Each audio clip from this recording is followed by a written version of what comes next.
It's a budget that, from a rural Saskatchewan perspective, sends some positive signs, but also sets the stage for a broader conversation about whether long-term support will match long-term needs.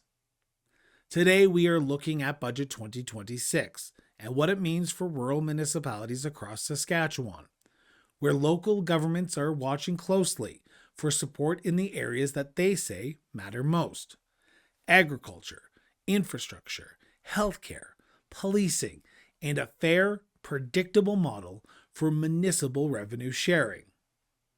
For rural municipalities, that revenue sharing framework remains a central piece of the relationship with the province.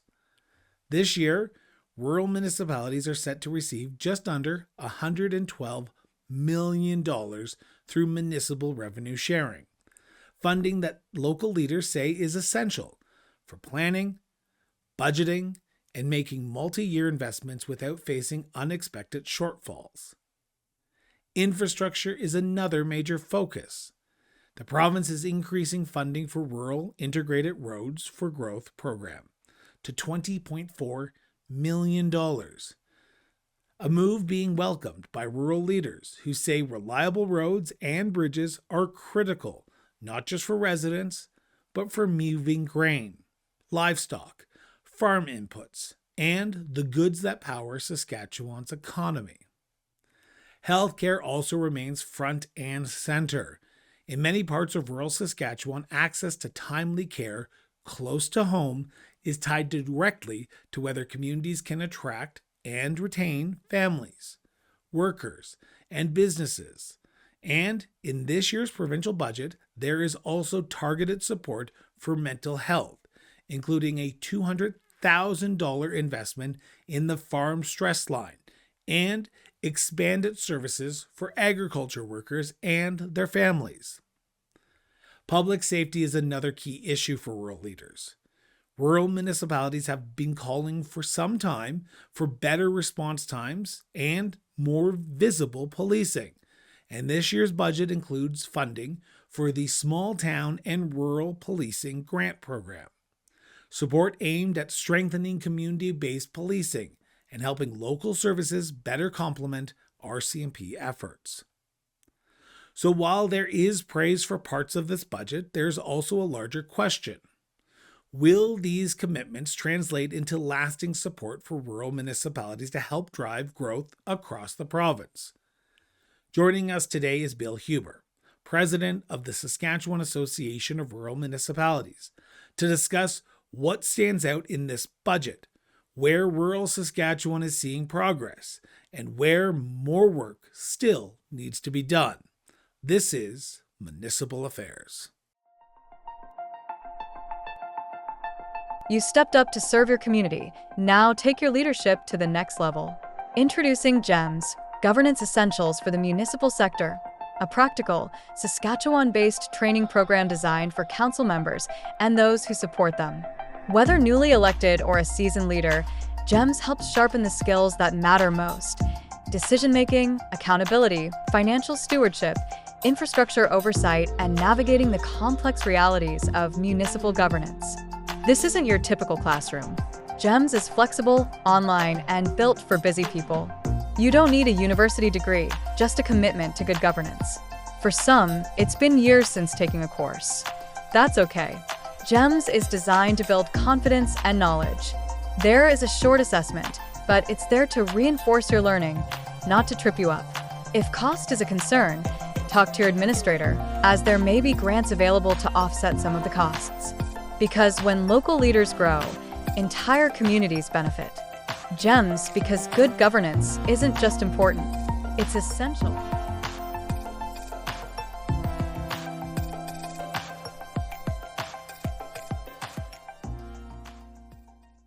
President Huber, thank you so much for sitting down with us and talking about Budget 2026, 2027, and how it impacts and works with rural municipalities across the land of the living skies, the province of Saskatchewan. Got to start with a very simple question. What was your first reaction to the provincial budget from a rural municipality's perspective? Well, our immediate first reaction was, it's not that bad. It's we're living in an environment around the world that is challenging to say the least. And we kind of anticipated there'd be a deficit in the budget, and there was talk and rumor out there that it could possibly be as high as $1 billion, and it came in at 819 million, which was better than we thought. It's never great to have a deficit budget. But we appreciate the fact that the provincial government is not withdrawing services. In fact, they've increased spending on several things for the next year. Healthcare, which is number one on our list of priorities. Some changes in agri-stability and agriculture issues. Of course, more funding for hospitals, less impact on the rural residents and communities when they build a hospital. Only 10% of that portion now for them. So big changes that are maybe not such big changes, but changes that I think we can live with and work with, and times will get better. Now, you mentioned a few of them already, but SARM in a press release pointed to four key pillars that you were looking at in this budget around agriculture, infrastructure, healthcare, and policing. In your opinion, did this budget deliver equally on all four, or were there some stronger pillars than others in this budget, do you believe? Well, I think maybe healthcare would have been the strongest one, and we appreciate that, and that's maybe the most important. There was an announcement from the premier probably a week before the budget that we were really supportive of, and some number of changes. And I think they're just too lengthy right now to get into that, but certainly things that they addressed and the Minister of Health that are very, very encouraging for more seats at colleges and retention programs, and especially for rural communities, and that are so important to our members, and also some new builds in hospitals and expansions. So those things are always very welcome news. So let's talk about healthcare for a few minutes, if you don't mind, because healthcare remains a major concern in rural Saskatchewan. Now, I know we're recording this after the SARM convention, so I can imagine healthcare did come up a few times at that convention. What are your members telling you about access to timely healthcare close to home? Well, there's still an issue there, and a concern that a lot of our members, and especially our seniors, are having to drive further distances for medical care. But they're coming in with a lot more things than they've done it in the past. It's a year or two old, with pharmacists being able to do a little bit of medication as far as ear infections and smaller viral things affect some residents. And also more nurse practitioners, and giving them more opportunities to serve in their respected areas. So those are big improvements where we can take advantage of some of their skills and their training. But we're a long ways away from having it perfect. And I don't think there's a province in this great nation of ours that has it perfect either. So we work very hard with the provincial government to help improve things. And sometimes progress is slow to see, but there is some changes, and they're all for the better. And we commend them for doing what they are doing. And we do have to be cognizant of the restrictions and the need for healthcare professionals in other provinces in Canada too. So. Now, speaking of the SARM convention and how it relates to this budget, Minister of Government Relations Eric Schmalz, the Honorable Eric Schmalz, at the SARM convention announced a increase to the municipal revenue sharing, and it would be in this year's budget. And as of the budget, it did increase. And rural municipalities this year will receive just under $112 million of that pie of the municipal revenue sharing. How important is that predictability for local rural councils trying to plan for not only this year, but for years ahead? Well, that's welcome news. That whole budget went up by $30 million. This program, is a program that's it's not used in any other province or provincial jurisdiction. Saskatchewan, developed this program, and it's ours, and we are the only province that has it. So, and that money is distributed and shared throughout urban, rural, and northern communities. And like you said, 112 million this coming year for municipalities with no strings attached. That money goes directly to our municipalities, to our members, and they can spend it any which way they want. And they will spend it, in a business-like manner where it does the most good for their ratepayers in each and every municipality. So that's very welcome news. You're right. Every municipality is going to have their own unique fair share of challenges. What's the common theme that you're hearing from your members around the challenges that they're facing around infrastructure? Is it roads? Is it bridges? Is it aging infrastructure? Is there a common theme that you can imagine this money is going to be put to use this year for? Well, of course, infrastructure is the big one, and that's the biggest cost too. And with inflation and some of the things that are going on around the world now with increased fuel prices and labor costs and labor shortages, infrastructure to maintain our roads and clay cap, CTP roads, clearing the path roads, those are very important and they're costly items. But we had an increase in the RRIG funding of over $2 million, up to I think it's $19.1 million now, and that's a big increase. I think maybe just $1 million more. I'm not exactly sure that number. I just have the number in front of me because that was the next question. It's $20.4 million that the fund is now at. Right. So that's a big increase, and we'd still like more, and it keeps edging up a wee bit every year. But infrastructure is big in our municipalities. Our producers are growing more crops and exporting more things to market, and we need roads and highways to get our product to market. And we've seen some big improvements, and there's an increase in the highway budget too, and the more passing lanes on some of the more primary roads. So that was all welcome news and things that we've been lobbying for years. So how far will that $20.4 million go in addressing some of the challenges around roads and bridges? Because I can imagine you've looked at a few municipal budgets in your times, and bridges and roads are not cheap to change or fix or even repair. $20 million, in my opinion, as an urban dweller, I'm going to say that out as loud as possible, that doesn't seem like a lot. While you're right, it is an increase, and that's great. How much more would the province need to put in to effectively help municipalities in rural Saskatchewan address some of these backlogs around roads and bridges? Do you know that number offhand? No, it would be substantial. And, going into, we'll just use a bridge. One average bridge in a municipality is in the neighborhood of, used to be $1 million. It's probably 1.5 to $2.5 million. So when you take a $20 million budget, that doesn't leave too many bridges when there's also a lot of clay capping to do. But some of these bridges can be converted into low-level crossings or large diameter culverts. And I know Minister Merrick, when he was Minister of Highways previously before becoming Ag Minister again, he stressed to us on a couple different occasions that, we got to encourage our municipalities to take that route rather than a bridge, because it's less maintenance probably going forward, and in some instances on less used roads you can go to a low-level crossing.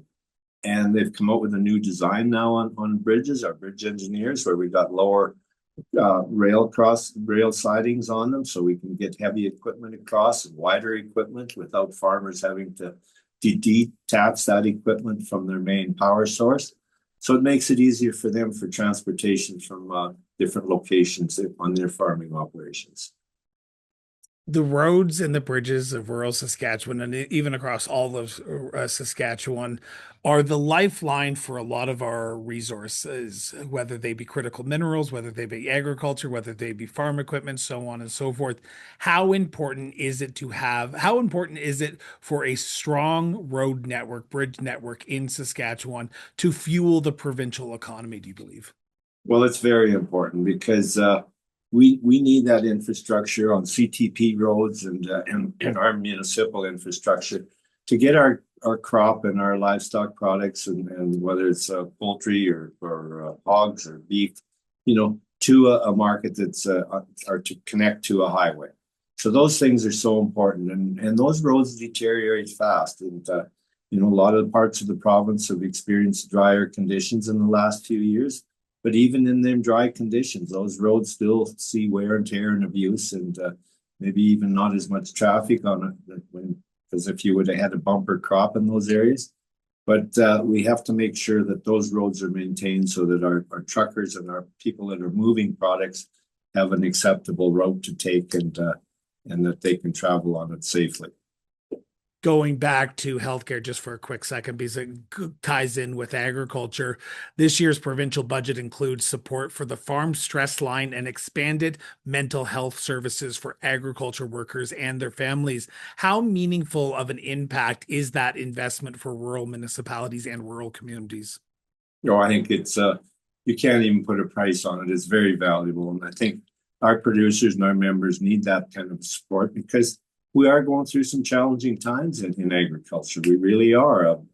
I have a lot of family members that are involved directly in agriculture, and they've spent a lot of time sitting at their desks with their pens out, and some of it's red ink, and you can only lose money so many years before you become insolvent. So they're doing everything in their power to manage their farming operations at the best way they can.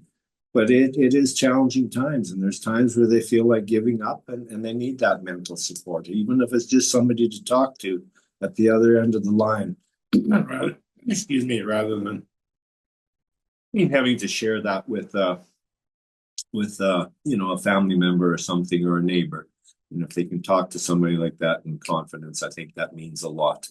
And we got to keep our farmers healthy, and we got to keep them working, so that they can keep producing some of the best food that we grow in this province of ours, and to feed a hungry world. Amen to that, Bill. President Huber, I apologize, but I want to turn to one of the other pillars that we talked about at the beginning of the interview, and that is policing. Now, I know you and I have had many conversations around policing and response times and visibility around policing in rural communities. This year's budget includes funding for the Small Town and Rural Police Grant. I got to make sure I read the correct name because there's so many grants that I can't remember every single one of them. Right. Is the increase enough to improve response times and police visibility in rural Saskatchewan, do you believe? Well, it's never enough, right? I'm getting a sense that is the theme of your statement here. It's never enough, but we'll take what we can get. Yeah, certainly we will. And every little bit helps, and as long as we continue to see these improvements, because if you get a little bit of an improvement every year over a course of 4 or 5 or 10 years, you will see some change, and we're starting to see it. And they certainly recognize the need for more support in rural communities. And I think this Marshal service in Prince Albert, it hasn't come to its full benefits yet, but I think Rob Cameron is working strenuously to improve that service, and I think in the months and the year ahead we'll see some changes there that are beneficial, where it can possibly free up some more support for communities south of Prince Albert, in the rural communities that surround the bigger cities, Saskatoon and Regina. So I'm optimistic. It's a big change, and it'll every little bit helps. So there might be some people who are listening to this or watching this going, what are some of the challenges that rural municipalities and rural communities are facing around policing and around crime right now? So again, you just got off of SARM convention. What was the common theme around policing and the challenges that rural municipalities are facing around crime, and why they need more police officers in those rural communities? Well, I guess it all starts with drug abuse and alcohol, different addictions. And, I know I traveled to Ottawa last late September with Minister Schmaltz and a team of 7 mayors, and we advocated and lobbied for infrastructure funding to work together. And Minister Schmaltz's main issue when he opened every discussion at every meeting was that we have to have funding in these communities, whether they're urban or rural, for skating rinks, for swimming pools, for recreation facilities, where we can get these young kids at a very young age involved in things, whether it's swimming lessons or hockey or baseball in the summer, different sports, and get them off their cell phones, get them out of their houses, and get them active to prevent the drug thing rather than cure it. And once they're addicted, once these individuals become addicted to these things, it's a challenge that could go on a lifetime for a lot of them. So those are things that are very important. But as you have drug abuse and addiction needs, people need money to feed their habit, and that's where the theft comes in. And sometimes it's a lot easier for them to break and enter into rural communities and rural dwellings where there's less less people living there, so they're not as obvious to the general public. And it's becoming a huge problem in rural Saskatchewan with the theft that's taking place on farms and ranches. And when you have detachments that are 20 and 30 miles away where your local RCMP are stationed, the response time is somewhat challenging. And people don't appreciate the wait they have, before they have an officer on site. So because for some municipalities, and I apologize to interject, they could be waiting 45 minutes for a police officer or 20 minutes.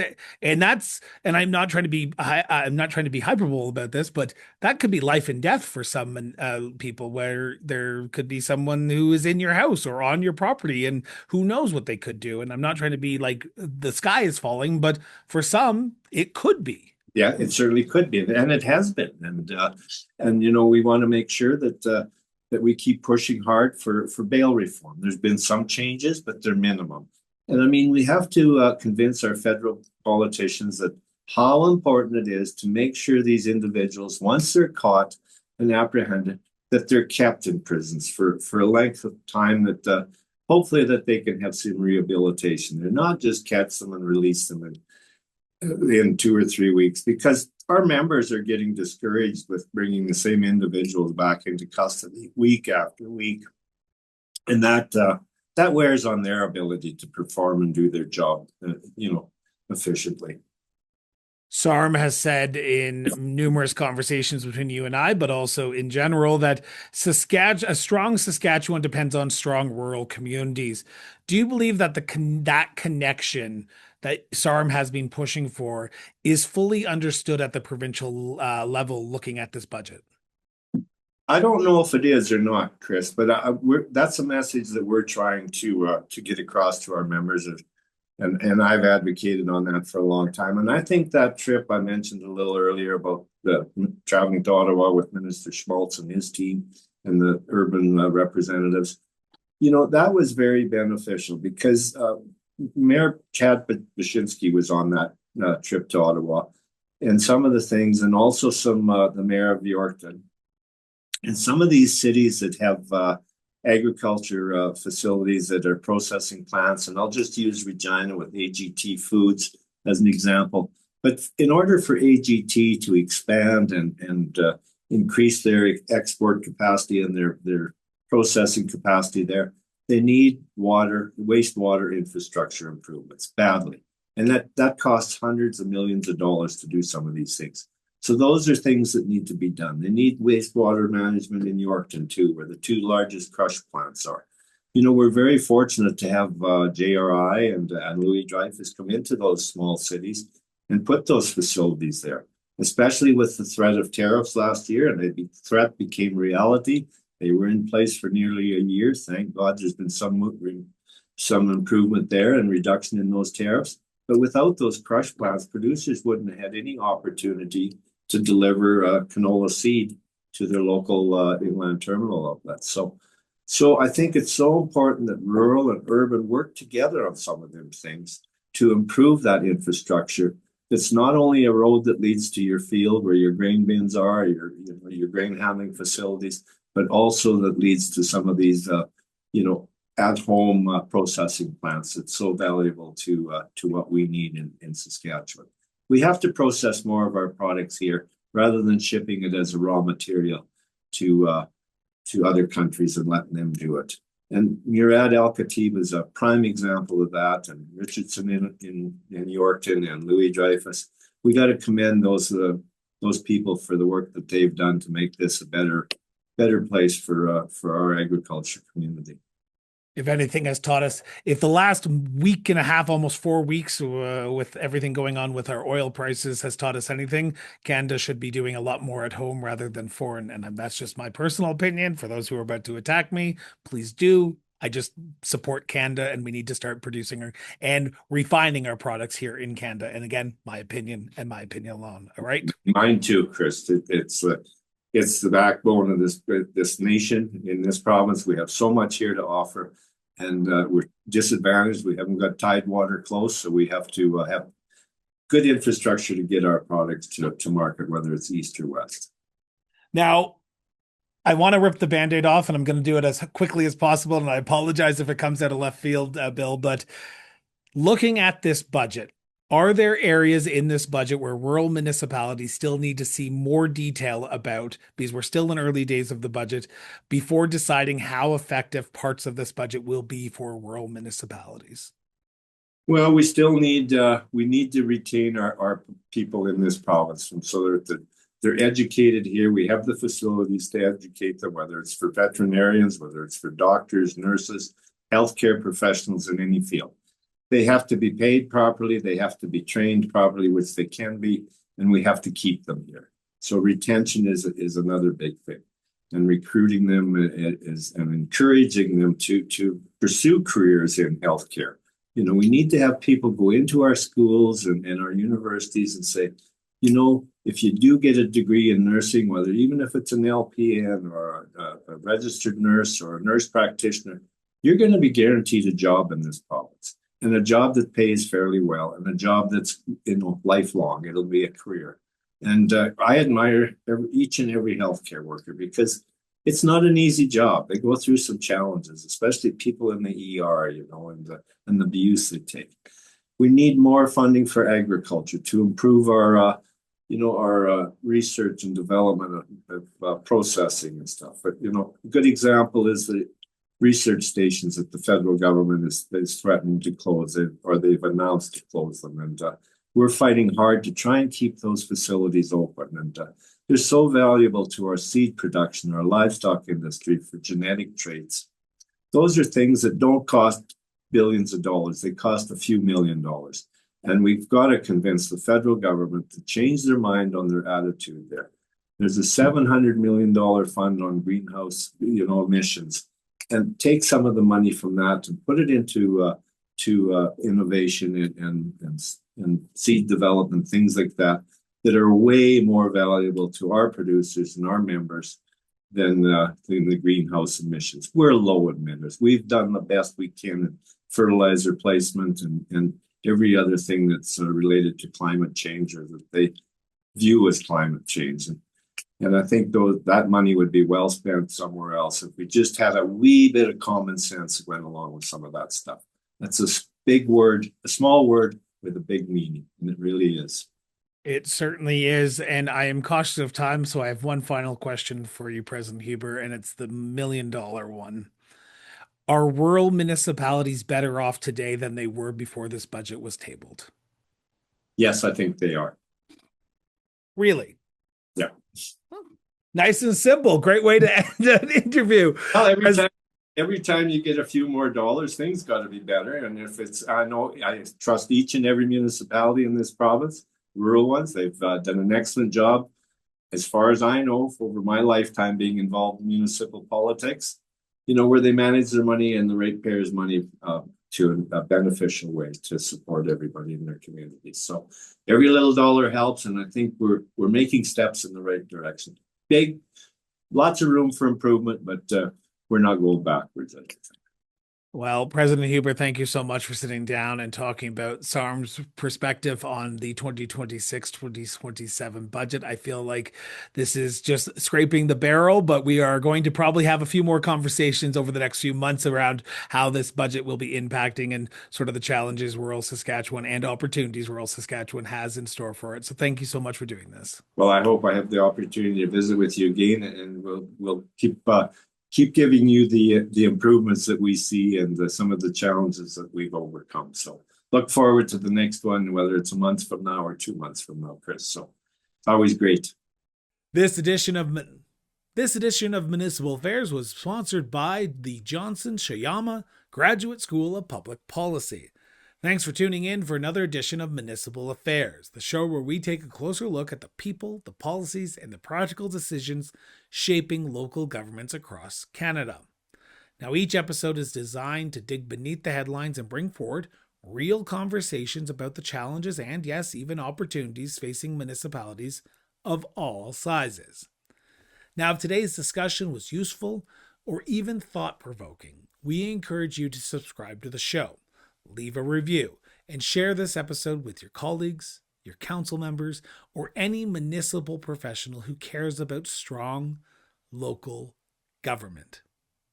Visit crossbordernetwork.ca to learn about how you can join us for a future episode and contribute to the national conversation on municipal affairs. So until next time, stay informed, stay engaged, and we will be back with a brand new episode of Municipal Affairs shortly.